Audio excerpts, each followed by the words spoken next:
you'll see a few different things inside the Passport box. You have Passport itself.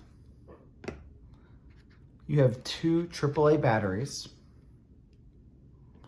And then you also have two industrial grade micro SD cards.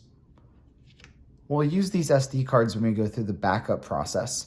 And these are also great in case you need to either A, do a firmware update, or B, in case you need to use a wallet that is not yet compatible with QR codes, or if you have very large PSBTs or partially signed Bitcoin transactions that you want to transfer to and from the device. So now we're going to go ahead and turn Passport on for the first time.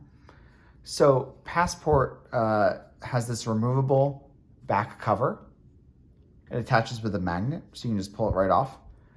And then you can see that we say which direction the battery should be aligned. You could pop in your AAAs, snap the back cover back on again, and you're good to go.